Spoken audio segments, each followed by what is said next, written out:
จิตใจกันเถิดสวัสดีนะโมตัสสะภะคะวะโตอะระหะโตสัมมาสัมพุทธัสสะนะโมตัสสะภะคะวะโตอะระหะโตสัมมาสัมพุทธัสสะนะโมตัสสะภะคะวะโตอะระหะโตสัมมาสัมพุทธัสสะตถาธรรมิกาสังฆอาสานกถาอาญาธิกรณะพระมนังอรภกะเหสิติณบัดนี้จะได้แสดงพระธรรมเทศนาแห่งการถวายข้าวแจกสังฆทานเจทานพุทธบริษัททั้งหลาย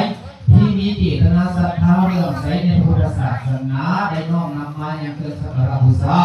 มีข้าวหน้าโภชนาอาหารในประทุประทีปดอกไม้ทันทรสของหอมนำมาด้วยใจเรื่องใสศรัทธาในคุณพระรัตนตรัย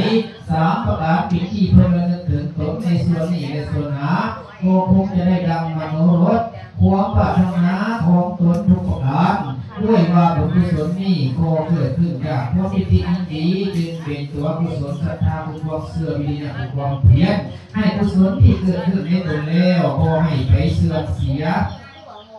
ไปจงคอยละอกุศลที่ให้ขาดไปจากสัทธาสันดานของตนเสียจงตั้งอยู่ในคุณเกี่ยวทั้งสามโกนันว่าเป็นผู้ถึงพระรัตนตรัยสรณคมสามจึงเอิ้นว่านามอุบาสกอุบาสิกาอยู่ในพระพุทธศาสนาทุกวันนี้พวกเราบริษัททั้งหลายจงตั้งอกตั้งใจเอาคุณพระรัตนตรัยเป็นเครื่องติดตัวของเราไปสู่ประโลกเบื้องหน้าพระพุทธที่เราบริจาคทานไปนั่นก็เป็นเสบียงอาหารของเราไปสู่ประโลกเบื้องหน้านั่นและดังภาสิทธิยกขึ้นไว้เบื้องต้นนั้นว่าอาญาธิกระนาพระมนังอรภกถาเสติติครั้งนั้นองค์สมเด็จพระพุทธเจ้าประทับอยู่ปาสีตะวันนามหาวิหารพร้อมด้วยพระภิกษุสงฆ์ยังมีพราหมณ์ผู้หนึ่งอยู่ในเมืองสาวัตถีมีเข้าของถึง80 โกฏพราหมณ์ผู้นั้นมีลูกชายคนหนึ่งเป็นที่หักเหมือนด้วยดาวของตนพออายุได้17 ปีก็บังเกิดโลคาพิญาณมาตนก็มรณะจากบิดามารดาของตนเสียส่วนพราหมณ์ผู้เป็นบิดานั้นเห็นลูกของตนตายเสียดังนั้นมันก็เป็นทุกขเวทนาหลายมอบให้ไปมาแล้วมันก็เอาโศกโศกที่ตายนั่นไปเผาเสียในปราสาทผีที่นั่นแล้วมันก็พุกศาลาหลังหนึ่งมีเสือศาสตร์ศาสนาแล้วก็แต่งให้คนใส่ในเมืองคนหนึ่งไปอุปถากรักษาอยู่ในปราสาทผีที่นั่นเพื่อจะให้ไปส่งเข้าเศร้าเข้าแรงลูกชายของตนอยู่ทุกวันข้าทั้งนั้นก็ตามไปหักไส้อยู่เสมออยู่มาวันหนึ่งฝนก็บังเอิญตกน้ำก็ท่วมทางถ้าทั้งนั้นผู้นั้นจะข้ามไปก็ไม่ได้จึงกลับมาพบพระภิกษุคนหนึ่งมาบิณฑบาต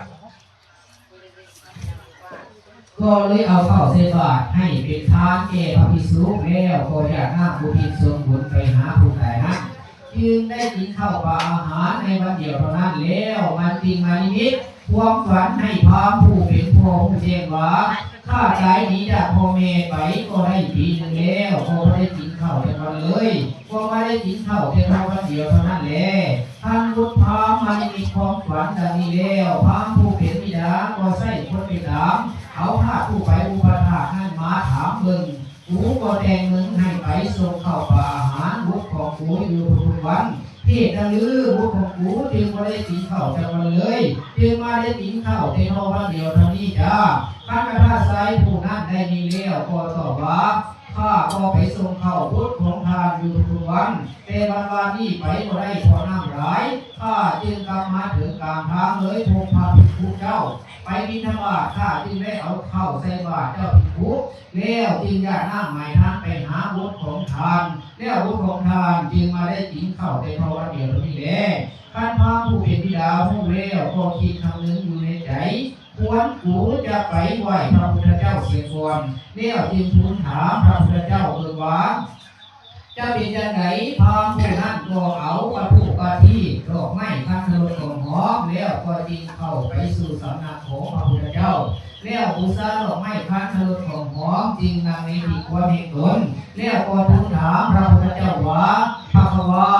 ข้าแต่องค์สมเด็จพระผู้มีพระภาคเจ้าคนมีสายทั้งหลายในโลกนี้ขั้นเขาตายไปสู่ประโลกเบื้องหน้าผ ผู้อยู่ภายหลังได้แต่ขาดพระสายยิงไปอุปถากรักษาและอุสลาไว้แล้วเอาเสื้อสาดอาสนะเงินคำสร้างมากมกไว้ไปไว้ในปราสาทที่นั้นจะเป็นอานิสงส์แก่เขาผู้ตายไปนั้นหรือบ่พระพุทธเจ้าข้าในกาลคำนั้นองค์สมเด็จพระศาสดาเจ้าจริงตรัสธรรมเทศนาว่าดูก่อนพราหมณ์ผู้มีเข้าครองอันหลายที่ว่าจะให้เป็นผลอานิสงส์แก่ผู้ตายไปนั้นก็ควรทำสังฆทานให้แก่พระภิกษุสามเณรเจ้าแล้วจึงอย่าน้ำหมายท่านไปหาเขาผู้ตายนั้นจึงจะเป็นผลอานิสงส์อันยิ่งใหญ่ไพศาลนั่นแหละส่วนเขาผู้ตายไปนั้นท่านได้หักส่วนอุทิศอันนี้แล้วจึงจะได้พ้นจากทุกข์ทั้งมวลนั่นแหละการพร้อมได้ฟังธรรมเทศนาพระพุทธเจ้าแล้วก็สื่อส่วนยินดีมันก็ทูลอาราธนาพระพุทธเจ้ากับทางสาวเจ้าภิกษุเข้าไปสู่ปราสาทของพระผู้นั้นก็ไปปูเสื้อสาดอาสนะไว้แล้วในกาลครั้งนั้นองค์สมเด็จพระผู้มีพระภาคเจ้าก็เอาสาวเจ้าภิกษุเสด็จเข้าไปสู่ปราสาทของพระผู้นั้นแล้วพระองค์ก็ประทับนั่งเหนืออาสนะ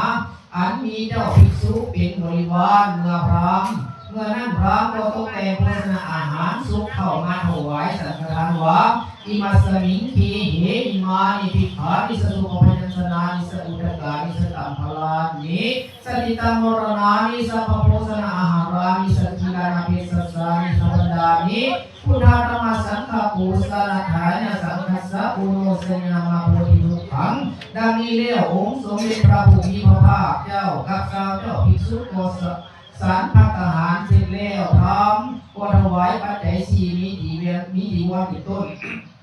แล้วก็ญาติหน้าผู้ที่ส่งบุญไปหาบุตรชายของตนอันตายไปนั่นแหละในกาลครั้งนั้นองค์สมเด็จพระผู้มีพระภาคเจ้าจึงตรัสเทศนาแก่พราหมณ์ผู้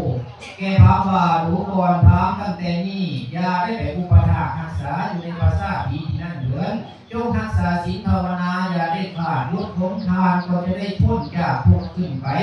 สวยสุขอยู่ถึงสวรรค์สันดาบดินพระพุทธเจ้าตรัสเทศนาเรื่องแล้วอุตสายพาผู้ตายนั่นก็ได้พ้นจากเปรตแล้วเอาตนขึ้นเมื่อสุวัตถึงสวรรค์สันดาบดินมีวิมานทองสูงได้12 โยชน์มีนางฟ้าเทพอักษร1,001เป็นบริวารขันธ์พร้อมผู้เป็นบิดาได้